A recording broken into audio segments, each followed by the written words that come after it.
अथ सप्तमोऽध्याय। अथर्ववेद की शाखाएं और पुराणों के लक्षण। सूत उवाच।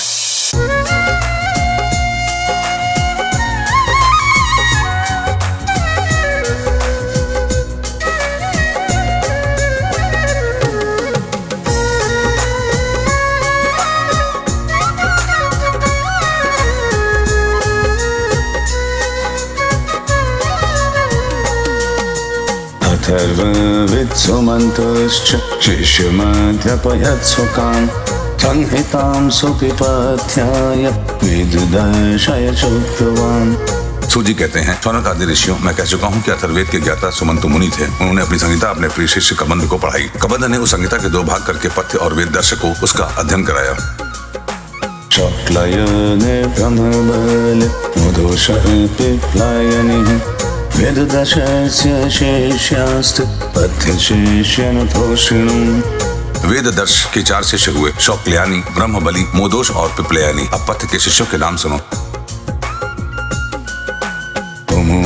शुनको ब्रह्म जजलिश्चाप्यथर्ववेद बभ्रुः शिष्योऽथाङ्गिरस सैन्धवायन एव च अधीयतां संहिते 2 लावण्याद्यस्तथा परे नक्षत्रकल्पः शान्तिश्च कैश्यपाङ्गिरसादयः एते अथर्वणाचार्य शृणु पौराणिकान् मुने। शौनक आदि पथ्य के 3 शिष्य थे, कुमुद, शुनक और अथर्ववेद। जाजली, अंगिरा, गोत्रोत्पन्न शुनक के 2 शिष्य थे, बलभ्रु और सैन्धवायन। उन लोगों ने 2 संहिताओं का अध्ययन किया। अथर्ववेद के आचार्यों में इनके अतिरिक्त सैन्धवायनादि के शिष्य सावर्ण आदि तथा नक्षत्रकल्प, शांति, कश्यप, अंगिरस आदि कई विद्वान भी हुए। अब मैं तुम्हें पौराणिकों के संबंध में सुनाता हूँ।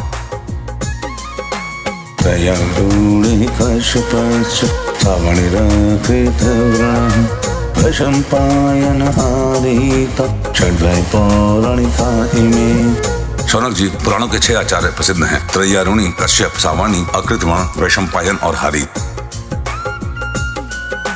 अध्ययन्त व्यास शिष्य संहितां पितर्मुखान् एककामहमेतेषां ऋषयः सर्वसमधिगान्।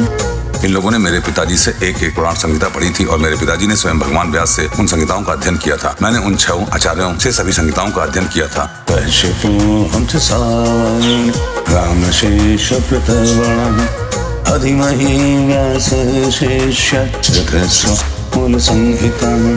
उन 6 संहिताओं के अतिरिक्त और भी 4 मूल संहिताएं थी। उन्हें भी कश्यप, सावणी, परशुराम जी के शिष्य अकृतवर्ण और उन सब के साथ मैंने व्यास जी के शिष्य श्रीलोम हर्षण जी से, जो मेरे पिता थे, अध्ययन किया था। पुराणलक्षणं ब्रह्म ब्रह्मर्षिभिर्निरूपितं शृणुष्वबुद्धिमाश्रित्य वेदशास्त्रानुसारतः। शौनक जी, महर्षियों ने वेद और शास्त्रों के अनुसार पुराणों के लक्षण बतलाए हैं। अब तुम स्वस्थ होकर सावधानी से उनका वर्णन सुनो। सर्गस्यात्मविसर्गश्च वृत्तिरक्षन्तराणि च पशुवंशानुचरितं हस्ताहेतुरुपाश्रय दशभिलक्षणयुक्तं पुराणं तद्विदो विदुः केचित् पंचविधं ब्रह्म महदल्पव्यवस्थया। शौनक जी, पुराणों के पारदर्शी विद्वान बतलाते हैं कि पुराणों के 10 लक्षण हैं। विश्व सर्ग, विसर्ग, वृत्ति, रक्षा, मनवंतर, वंश, वंशानुचरित, संस्था, हेतु और अपाश्रय। कोई कोई आचार्य पुराणों के 5 ही लक्षण मानते हैं और दोनों ही बातें ठीक हैं, क्योंकि महापुराणों में 10 लक्षण होते हैं और छोटे पुराणों में 5। विस्तार करके 10 बतलाते हैं और संक्षेप करके 5। अव्याकृत गुणक्षोभा श्रीवितोहनम् भूतमातृयातानं संभवः सर्ग उच्यते। जब मूल प्रकृति में लीन गुण क्षुब्ध होते हैं तब महतत्व की उत्पत्ति होती है। महतत्व से तामस, राजस और वैकारिक 3 प्रकार के अहंकार बनते हैं। त्रिविध अहंकार से ही पंच तन्मात्रा, इंद्रिय और विषयों की उत्पत्ति होती है। इसी उत्पत्ति क्रम का नाम सर्ग है।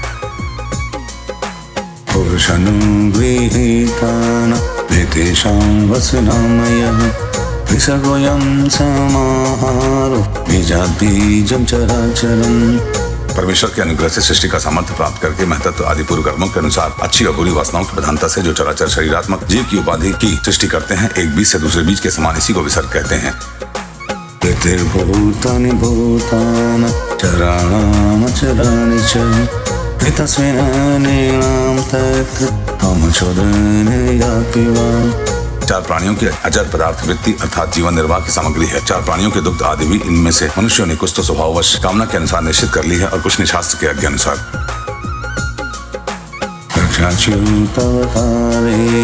विश्वस्यानुयुगे युगे तिर्यं भर्तर्षि देवेषु हन्यन्ते यस्रहि द्विषः।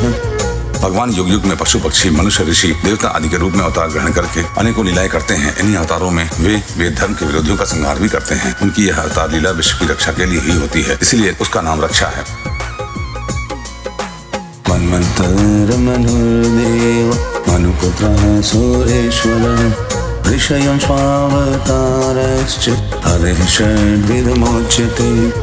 मनु देवता, मनुपुत्र, इंद्र, सप्तर्षि और भगवान के अंशावतार इन्हीं 6 बातों की विशेषता से युक्त समय को मनवंतर कहते हैं। प्राज्ञां ब्रह्म प्रसूतान् वंशस्त्रैकालिकोऽन्वयः वंशानुचरितं तेषां कृतं वंशधराश्रये। ब्रह्मा जी से जितने राजाओं की सृष्टि हुई है उनकी भूत भविष्य और वर्तमान कालीन संतान परंपरा को वंश कहते हैं। उन राजाओं के तथा उनके वंशधरों के चरित्र का नाम वंशानुचरित है।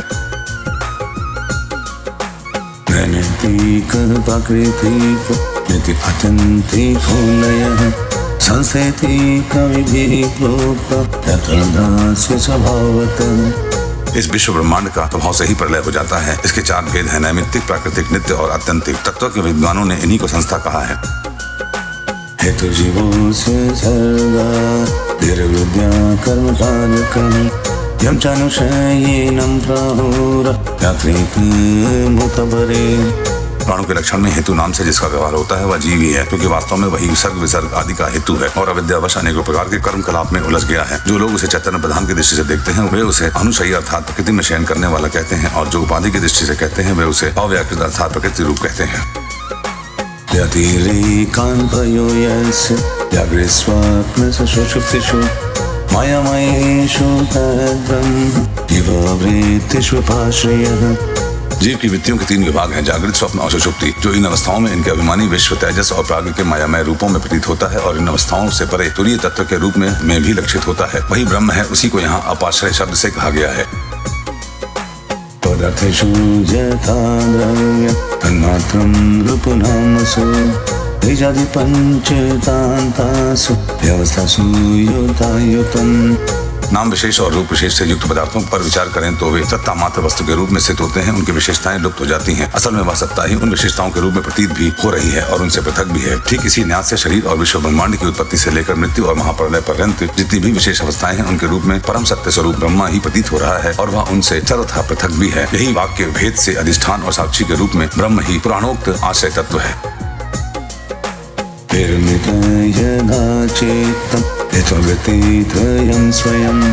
योगेन वातदात्मान विदेहायानि वर्तते।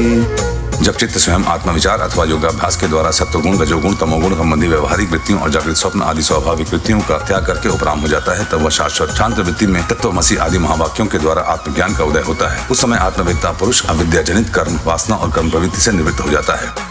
एवं लक्ष्याणि पुराणानि पुराविदः मुनयोष्टादश पुण्यकानि महान्ति च।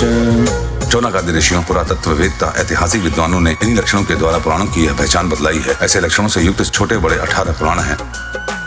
ब्रह्मं पाद्मं वैष्णवं च शैवं लैङ्गं सदारूढं नारदीयं भागवत आग्नेयं स्कान्धसंगीतं भविष्यं ब्रह्मवैवर्तं मार्कण्डेयं सवामनं वरहमात्स्यं कौर्मं च ब्रह्मणक्षमेतीतृष। उनके नाम ये हैं: ब्रह्म पुराण, पद्म पुराण, विष्णु पुराण, शिव पुराण, लिंग पुराण, गर्भ पुराण, नारद पुराण, भागवत पुराण, अग्नि पुराण, स्कंद पुराण, भविष्य पुराण, ब्रह्म वैवर्त पुराण, मार्कंडेय पुराण, वामन पुराण, वराह पुराण, मत्स्य पुराण, कूर्म पुराण और ब्रह्मांड पुराण। यह 18 हैं। ब्रह्मनिदं समाख्यातं तपप्रणयनं मुनिः शिष्य प्रशिष्याण ब्रह्मातेजो विवर्धनम्।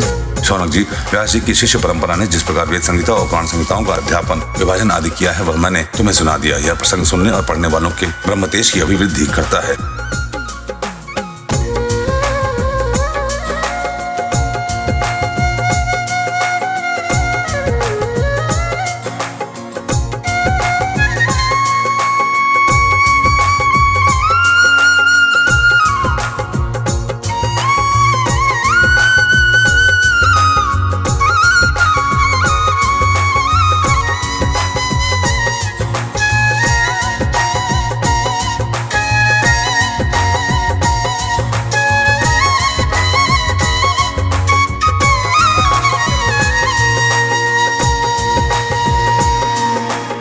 इति श्रीमद्भागवते महापुराणे परमहंस्यां संहितायां द्वादशस्कन्धे सप्तमो अध्यायः।